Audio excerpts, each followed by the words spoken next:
Alright, magandang araw sa inyong lahat mga kapatid. Ito na naman po tayo at muling magbibigay ng reaction, video and commentary sa mga maiinit na balita ngayon.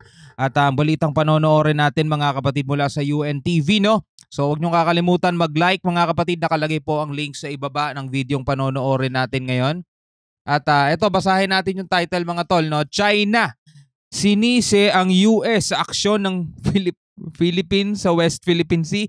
US ang sinisisi ng China, no, sa naging aksyon ng Pilipinas sa West Philippine Sea. No, ibang paraan ng resupply mission ikinukonsidera ng AFP. Siguro pwede na yung sa air na lang siguro mga tol, para hindi na yung ganyang nangaharang yung mga barko nila, no, kung kaya ng air. Sana kung kaya, no. Kaso ang problema, kahit sa himpapawid nila no, inaangkin nila pati himpapawid, di ba nga hinarang nila yung Canada, di ba? So hindi natin alam kung ano ang bagong resupply mission na technique na gagawin ng ating AFP. Pero ito mga tol, panoorin natin to at bigyan natin ng komento. Samahan lang ninyo ako mga kapatid. Huwag na natin patagalin pa, panoorin na natin to. Lahat naman ng bagay na yan ay kinokonsidera because what we want to accomplish actually is a successful RORE mission without interference from any party at all. Yeah. May iba't ibang... Actually, dapat nga hindi natin dapat iniintindi yun, no? Yung mga interference, yung mga manggugulo. Dapat nga kasi nasa loob naman to ng exclusive economic zone natin, eh. 'Di ba? Dapat nga pinapanatili ng ating bansa na wala dapat makakapasok at walang dapat pwedeng manggulo. Dapat kahit anong gawin natin dito sa ating karagatan, malaya tayo kasi atin nga to eh. Ang problema, nandiyan na yan eh. Nasanay na silang nandiyan eh. Diba? Kinaibigan natin sila pero ganyan ang isinukli nila eh. Kailangan na lang umisip ng paraan ng gobyerno kung paano unti-unti silang maitataboy nang walang mangyayaring gulo. Kung posible yun, no? Sana nga maging posible yun. Siguro sa pamamagitan ng diplomatic protest o sa pamamagitan ng pag-akyat nito sa international community, lalong ma-expose yung ginagawa nila. At siguro sana meron ding ibang bansa, no, na pumagitna, lalo na halimbawa international law. No, sila na mismo yung magpapatupad ng batas kasi nga international law eh. Sila yung nagbibigay ng batas sa karagatan pero walang nag-i-implement. Siguro mas maganda kung sila na yung mag-i-implement mismo ng batas sa karagatan para nasasakop kasi nila yung iba't ibang mga bansa na nakapaloob dun eh, no. Sana ganun na lang ang mangyari. Mga bagay nang ikinukonsidera ang Armed Forces of the Philippines upang ligtas na maihatid ang resupply mission sa ating mga sundalo na nakaistasyon sa BRP Sierra Madre sa May Ayungin Shoal. Sa isang panayam, sinabi ni AFP spokesperson Colonel Medel Aguilar na nag-iisip na rin sila ng mga paraan upang maiwasan ang ganitong insidente sa West Philippine Sea, kung saan hinaharang ng mga barko ng China ang resupply ng Pilipinas na lubhang delikado. Kabilang na sa mga plano ng... Kaso eto lang, no, putulin muna natin saglit. Nag-iisip ang ating AFP ng ibang paraan para sa resupply mission, no, para hindi na ganitong hinaharang. 'Di ba? Kumbaga tayo nag-a-adjust tayo na lang yung mag-iisip ng ibang paraan para makaiwas sa kanila. Diba? Hindi ba natin kayang gawa ng paraan para mawala na sila dyan? Diba? Yung tipong tayo pa talaga ang tayo pa talaga ang iiwas na lang Tayo na lang yung gagawa ng ibang paraan para hindi na maulit yung mga ganitong pangaharang nila. Parang alam mo yung isang estudyante na laging nabubuli dito sa daan na to. So ang ginawa niya para hindi na siya mabuli dyan sa daan na yan, sa iba na lang siya dumaan. O kaya sumakasakay na lang siya, di bali nang gumastos siya ng mas mahal, hindi na siya makakatipid sa paglalakad kasi nabubuli siya parang ganun mga tol. So dito sa mismong teritoryo natin, sa mismong West Philippine Sea o sa ating exclusive economic zone, tayo binubulas mga tol, di ba? Sa ibang bansa kapag pumapalag sila sa China at hindi na umuulit ang China kapag nakita ng China na pumapalag tong bansang to, alis na tayo rito, di ba? Naalala ninyo yung reaction video natin dun sa Japan? Diba? Ganon din ang ginagawa sa kanila. Gustong kunin yung teritoryo nila o di sinampulan nila, hindi na umulit.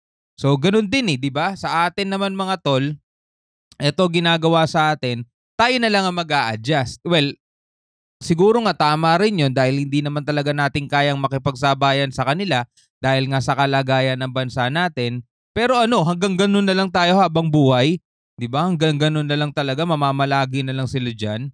'Di ba? Kayo kung meron kayong maikokomento, puwede kayong mag-comment sa ibaba kung ano sa tingin niyo mga tol 'no. Ito'y para sa kapayapaan din naman ng iniisip ng ating AFP. Ang resupply ng Pilipinas na lubhang delikado. Kabilang na sa mga plano ng pamahalaan ang pagdaragdag ng mga barko ng Pilipinas na magbabantay sa West Philippine Sea. Uy, puwede 'yun. Muling iginit ngayon ng AFP na talagang sinadya ng Chinese Coast Guard na harangin ang supply boat ng Pilipinas at kumpiyansang sapat ang mga ebidensya na kanilang hawak upang patunayan na may kasalanan ng China sa insidente. Napakadelikado po yung ginawang pag-maniobra ng China. Ito po ay karagatan, tubig, at hindi po ito tulad ng kalsada na nasa lupa na pwede ka kagad magpreno o magpalit ng direksyon. So dito po sa kanilang ginawa, they force our vessel to a collision course which actually happened, and therefore that put the lives of many of our people in danger. Diba? Yun nga yung sinasabi natin nung kahapon eh. Hindi tutulad ng kalsada na pag purmeno ka o nag-change lane ka, makagawa mo agad yun kasi nakakapit yung gulong mo sa sahig. Dito dagat to eh, di ba? Kahit nagpagpreno ka o patayin mo yung engine mo, aandar ka pa rin dyan, may andar pa rin yan, di ba? No? Yung ginagawa kasi nila mga tol, yung tipong pagharang, di ba? Akala mo ganun-ganun na lang. Mali talaga yung ano na yon, mali talaga yung gawain na yon. Para harangin mo yung isang barko na umaandar o isang bangka na pagkalaki-laki mo, ang inaharang mo isang napakaliit na vessels lang na talagang maaaring may masamang mangyari doon sa vessels na hinarang mo. Tapos ang masama pa nun, no, hindi naman sa iyo yung teritoryo at ikaw lang ang mismo nag-aangkin yan. Ang sabi na nga ng international law, international na batas, sa buong mundo na nagsasabi, "Oy China, hindiin nyo yan. Tigilan nyo na yung ginagawa nyo, hindiin nyo yan." Diba? Huwag nyo nang guluhin ng Pilipinas, hindiin nyo yan. Diba? Iba't ibang mga bansa na ang kumukondena sa ginagawa nila. Diba? Pero nananatili sila matigas. Amin to. Amin tong lugar na to. Amin to. Alam mo yun? No, parang ano eh. Tapos may mga pro-China rito na ewan ko, hindi pa ata kumikibo yung iba. Well, hintayin natin mga tol, abangan natin niya kung may kikibo sa kanila. Bagaman ikinukonsidera ng AFP ang pagkakaroon ng alternatibong pamamaraan ng resupply mission, muling iginiit ng mga ito na hindi isusuko ng Pilipinas ang ating karapatan sa West Philippine Sea. This is a way of showing to the world that we are asserting our sovereign rights and jurisdiction, and that we will never give up the right of our people to enjoy from the benefits from whatever resources that we can get from our exclusive economic zone. Samantala, sinisisi naman ng China ang Estados Unidos sa aksyon na ginagawa ngayon ng Pilipinas sa West Philippine Sea. Sa pahayag ng Chinese Foreign Ministry, sinabi ng mga ito na ang panghihimasok ng Pilipinas sa umano'y kanilang teritoryo ay bunga ng impluwensya at pakikipagsabwatan ng Estados Unidos. Ano bunga ng impluwensya eh? Panahon pa ng mga Kastila, Pilipinas na yan. 'Di ba? Panahon pa ng mga Kastila, kiniklaim na yan ng Pilipinas. Meron tayong napakatandang mapa at kasama yung mga islang yan at kasama yung mga lugar na yan sa mapa natin. Anong pinagsasasabi nito mga to? Wala lang may masisi lang eh.